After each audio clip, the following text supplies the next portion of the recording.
What's happening, guys? Welcome to another video. Something a little bit different this week, or a bit of a mix-up, right? Because as you'll probably have noticed if you're a subscriber of mine, the last 3 or 4 videos have been like these sort of interviews I've been doing. I guess you could call them like mini podcasts. I've been really enjoying making those, but I didn't want to like fully only commit to those. I wanted to carry on experimenting with my videos and do a little bit of everything. So I thought I'd chuck up a bit of an update and a vlog one today.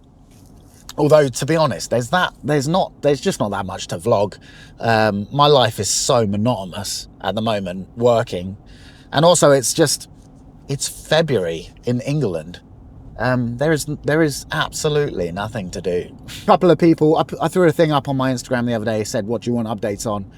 And a few people said, asked for training updates, asked for business updates, and asked for, the other one was the court case, which I can now talk about because it's over, it's finished. The main update is that everything's good. Everything's going quite well. Work is going extremely well. Everything went crazy in December, and it's not been without its challenges.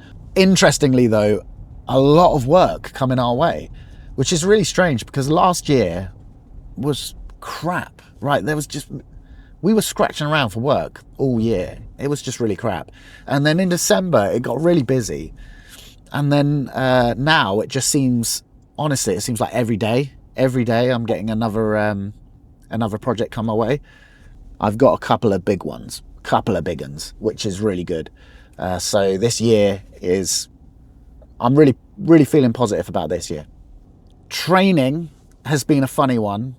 So jiu-jitsu I've been consistently training jiu-jitsu, not as much as I would like to because work has been a priority. But I really need to compete this year. So I'm going to start taking it more seriously. My coach, Asim, who you will know if you've seen my video with him, he threw down the gauntlet to me and he's kind of like, you need to compete. I've been using work and stuff like that as an excuse not to compete, saying, I'm not a competitive jiu-jitsu guy, I'm a hobbyist really. But, am I just using that as an excuse not to compete? So I'm going to bite the bullet and compete. I'll take you along for that. I'm going to continue doing my YouTube. Although work and my Skyline is my main thing, I am going to continue making content. I enjoy it. It's a good creative outlet. That's the only reason I do this, just for fun, really. And the recent videos you've seen of like me talking to other people, the sort of mini podcasts, if you like that. I mean, I'll be honest, it's completely selfish. These are people who I meet, who I think are interesting, or I think are cool, and I just want to talk to them. And it's a great excuse to do it, is making a YouTube video. Question though for you guys, are you enjoying that style of content? Like, is it even remotely of interest to you? What's your sort of feedback? Do you want those videos longer? Do you want them shorter? I do have some cool ideas for YouTube.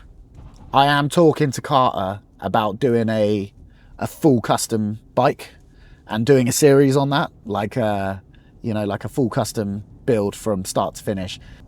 Kicking that idea around. Let me know if that would be of interest to you guys. Like a series on a full custom Harley build. I think it'd be cool. Something I'd watch. I did think about doing that with a car situation as well, like a restoration, or like a full Land Rover restoration maybe. But ultimately, that's a lot more money. That is something I would 100% do, but I don't have the money for that right now. Or if I did have the money for that, it would be going towards other things, right? I have to keep a lot of this stuff in my business. But yeah, anyway, I'm on my way to jiu-jitsu now, so I'm gonna get some training in and then head home, and we will catch up about the court case and I'll fill you in on all of that. I got my camera out to film all my stuff this morning, and I had no battery because I was in Brighton all day on Thursday filming more content, which is coming next week. I went up to Salvage and Sawdust, which is a vintage shop in Brighton. I follow the guys on Instagram. Really cool guys, really cool place.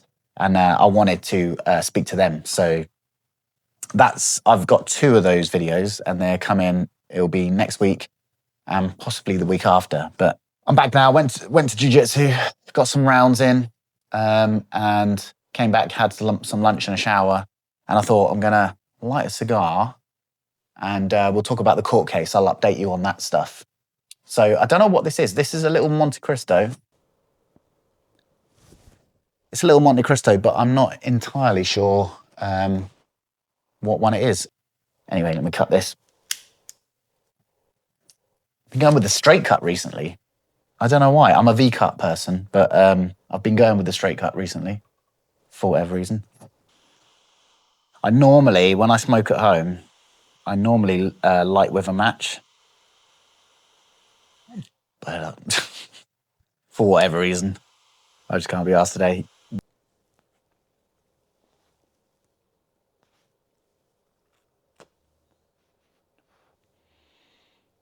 As some of you will know, I own a business. The business has been, I've had as many as like 7, 8 people working for me at some points. A lot of them are subcontractors, so I bring in subcontractors. They work project to project, and but I try and treat them generally like employees. Like I do some paid holiday if someone gets sick. I do some paid sick leave.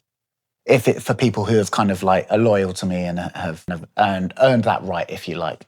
But I also, anyone who comes into the company, I give them whatever they need to succeed. So, for example, if you're one of my installers, I give you all your tools, vans, or I used to at least, vans, tools, laptops, tablets, whatever it is you need. I train at a couple of jiu-jitsu academies, right? And this one particular guy approached me about working for me. Now, that's not uncommon. I've had a few people do that. And I've hired friends in the past or people that I knew. Anyway, this particular person approached me and asked if they could have a coffee with me, right? Sit down and have a coffee with me at some point. It's worth stating, right, that before he asked me this, he was trying to get closer to me, right? I observed that and I noticed it, and other people who are close to me also made comments about it. Oh, you've got a new biggest fan.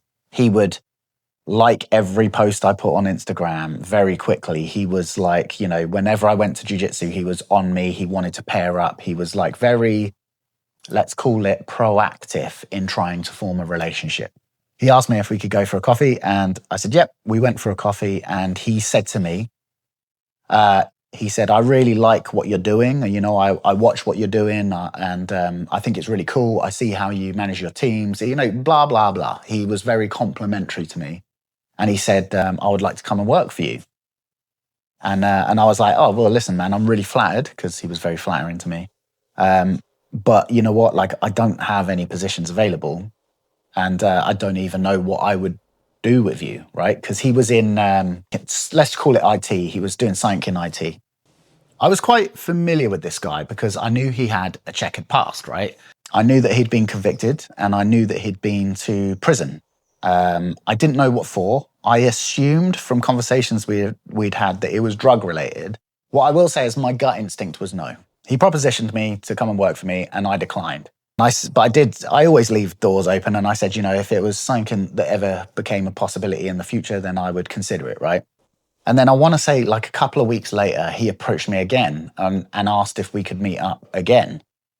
And I was like, sure, okay, I kind of knew what was coming, but, I was happy to entertain the conversation. And the same sort of conversation ensued. If I'm honest, I don't really fully remember the conversation, but it was more of the same, him talking about what he thinks he could do for my business and me basically saying, look, I'm not in a position to hire anyone.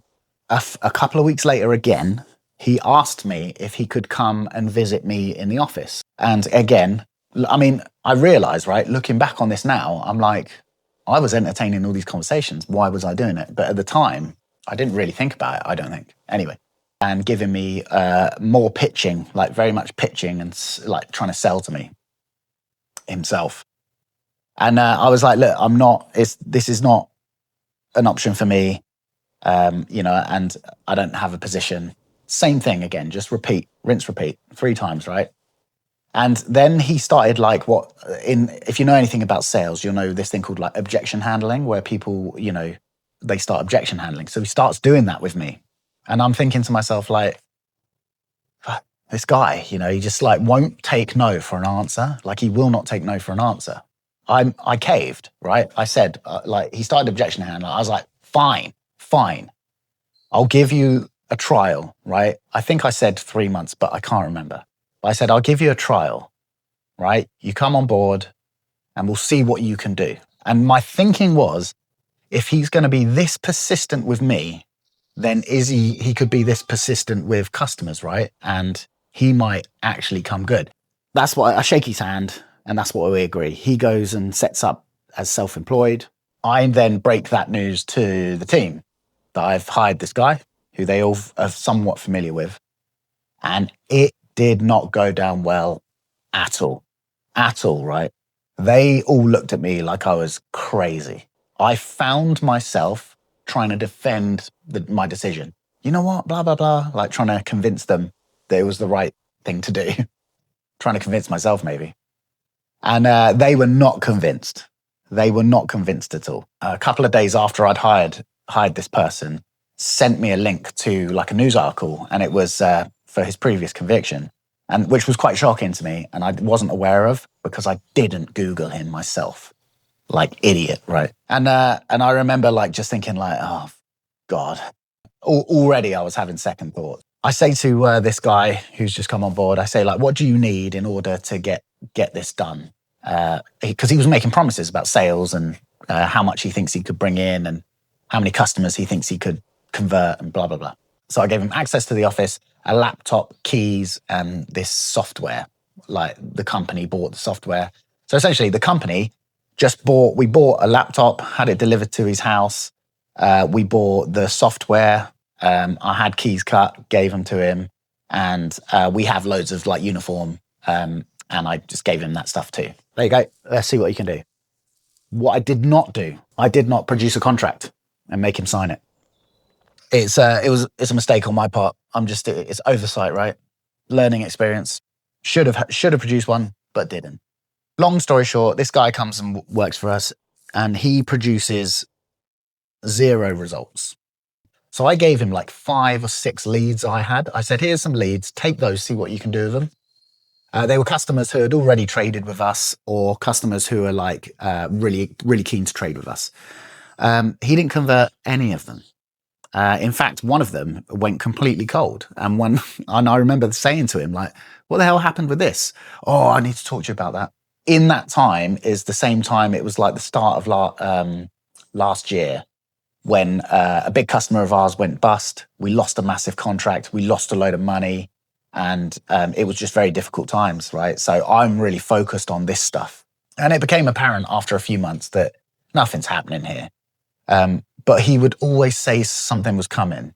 Like he would claim that he had this pipeline. One person who is a mutual friend of ours, and he said to me, how are you getting on with so-and-so? And I said, like, you know what, man? Like, nothing's happening. And he was like, yeah, I was surprised when you hired him because he's like totally useless. He then told me about his experience with him and how he had knocked him for money and, all this stuff. And I was like, oh, God. Another thing I'll mention is that like part of the deal, what I said I expected from him was like, I wanted him to learn how to drive, get his license again, which he said he was going to do. Never did it. And I also said I wanted him to attend like regularly site meetings, like go face to face with customers and stuff. He never did it. Like he never did it. Like in fact, I later found out that he was telling me he was attending meetings, but he never attended them. So he was just bullshitting, right? It's just lies. But I didn't find this out until after the fact. But I had my suspicions. My gut was telling me the whole time, like this guy is like just basically just trying to scam you. So I start sort of like basically breathing down his neck a little bit. And that it quickly became apparent when I did that he was like quite emotionally unstable. So I would like challenge him and he would immediately like call me up in a fuss. It was becoming like very, very difficult. And this was only over the course of like a couple of weeks, right? So when I started like leaning on him more, he's just crumbling. And then he just like disappeared, right? He went AWOL. He said something to do with his brother, something about like his brother's mental health or something, I forget. And he just disappeared. He said like, oh, I'm not going to be working for the next few days.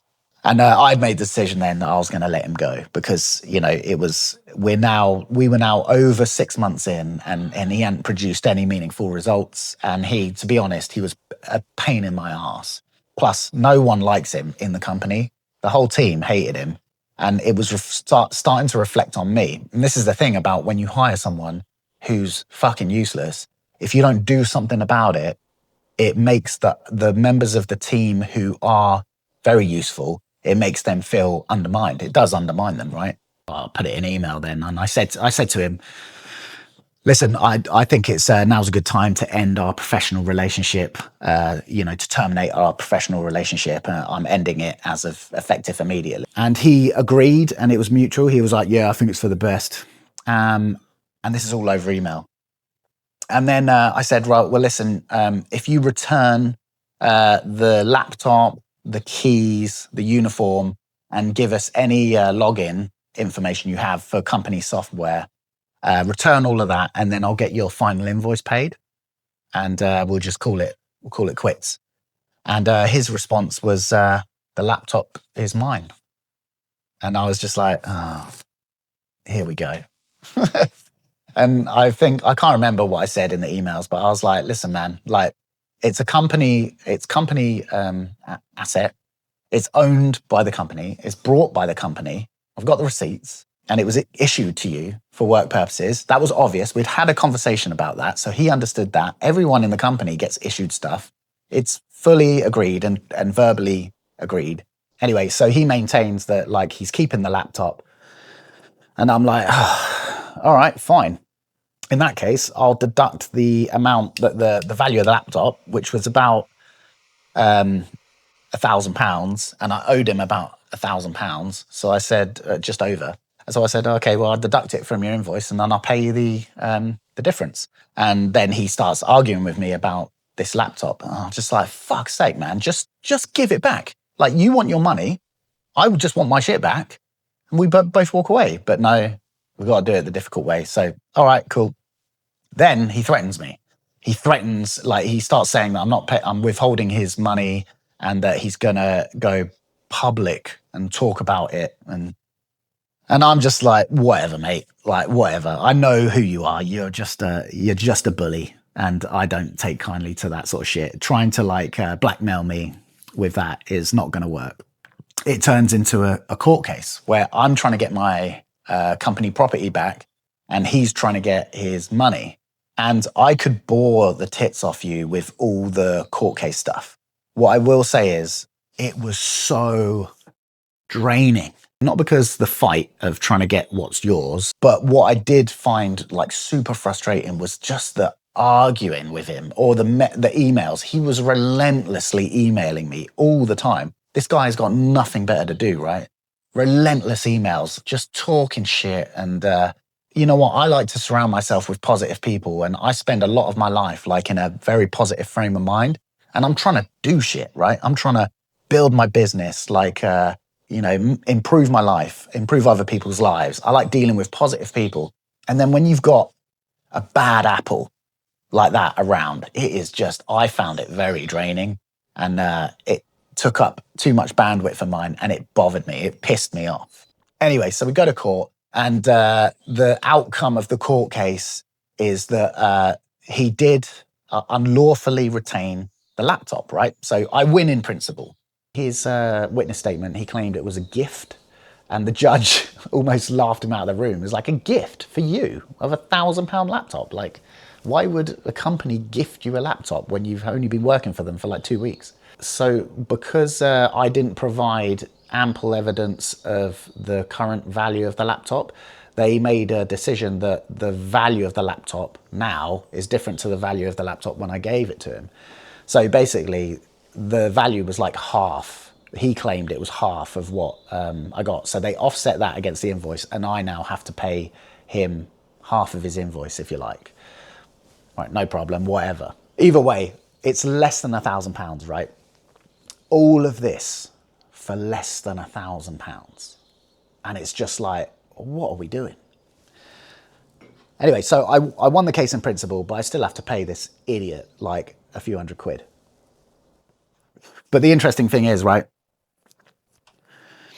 you still lose. You can win in principle, but you still lose because I lost all that time. I lost I think it was like over 10 grand that I paid him while he was in the organization. And I lost the laptop. And it's just like, I still lose, right? You can't beat these people. So you got to be like well careful about who you bring into your business. The other thing I lost is I lost the trust of my team. They all, I'm speculating, right? But I'm pretty sure that they lost faith in me because of that. The business was having a tricky period anyway. So people weren't comfortable in the company. And then that shit, when some idiot comes into the company, takes advantage and gets away with it, that makes people question why they are doing everything right. So it was a massive mistake on my part, letting that guy come in. And, one bad apple, man, can just spoil the whole bunch. And I had some good people who are no longer with me. And I'm pretty sure that's why. Multitude of factors, right? Multitude of factors. But I'm pretty sure this is one of the reasons. I think they questioned my judgment. And I don't blame them. I question my own judgment. In fact, I was so angry about this whole situation. I wasn't angry at him. I was angry at myself because I hired this guy. This is my fault. I hired like this person who has a track record of problems and also has no history of success, like professional success behind him. And I was like, oh, I'll take a punt. I've always been a risk taker, but that was stupid. Like a calculated risk is all right, but that was a stupid risk. And I paid for it with team and time. The money aspect of it, money, whatever, like easy come, easy go. But the other shit, I'm not gonna lie, it bothered me having someone like that come in and take advantage. After I got rid of him, I said to one of the other guys in the organization, well, I said to everyone in the organization, I said, I am never hiring someone again. I said, I'll bring people in, like as in recommendations, but everyone has to agree and sign off on it. I can't be trusted to bring people in. I don't want a repeat of this situation. So I've put a few things in place, contracts and all this sort of stuff. I definitely made some mistakes and I take 100% responsibility for the whole thing. However, there's no amount of preparation you can do for someone just like taking your shit. Do you know what I mean? And one thing I have learned, when you have a company that people perceive as doing well, like you're making a lot of money or whatever, one thing I have to see is that people are opportunistic people will try to take advantage of that. And you got to be really good at spotting them. And I should have done a better job. I should have followed my gut. I should have told him that, no, I would not hire him. And just left it at that. And I would have been better off for it, right? But here we are. Lesson learned. So yeah, that was the court case. Essentially a massive waste of everyone's time. Well, definitely a massive waste of my time. Squabbling with some idiot for over a few £100 for a laptop is just whatever. Do you know what I mean? Whatever. And in hindsight, should I have just paid his invoice and lost the laptop? Potentially that would have just solved my problem earlier. But, I didn't want to do it on principle. Just on principle. I was not prepared for someone to come into my organization, take money and take goods. And, I just thought he's a bully. And in my life, I've always found there's only one way to deal with a bully, and that's to stand up to him. And hence, that is why when he threatened me with going public, the first thing I did is pull my phone out and make a video talking about it. I didn't mention him by name, but I started making videos talking about it. And I would never normally do that. I would keep the whole thing private. But I was essentially sending him a message that said, you know, if you try and blackmail me or you try and bully me, then this is how I'll deal with it. You know, I'm sure there'll be a few comments below of people who are like, you know, well, the signs are all there, and I know. Like I said, I take full responsibility, and it's a lesson learned. But I would say the main things I've learned: always trust your gut. If your gut says no, no. Consult your team if you've got one about any new hires. Make everyone sign a contract and make sure you put everything you can into those contracts in terms of protecting yourself. Don't expect anyone to take your side, even if you're right. Even if you're right, on principle, just don't expect anyone to back you. They won't. Like, people are pussies, man. People don't stand for what's right. They stand for what's right for them. And if it's right for them and it's going to cause them less drama to just go along with something, that's what they're going to do. So I learned those things. Those are my main take-homes. And I hope you can all learn something from my mistakes. Anyway, I hope you enjoyed today's video or found it in it some way informative. If you're not subscribed to my channel, make sure you subscribe. I'm not going to make a lot more videos like this. I will try and do a sort of like vlog style update one at least once a month. I'm going to finish the cigar and then I'm going to turn my sauna on. I'll leave it there. Thanks a lot, guys, for watching, and I'll see you next week.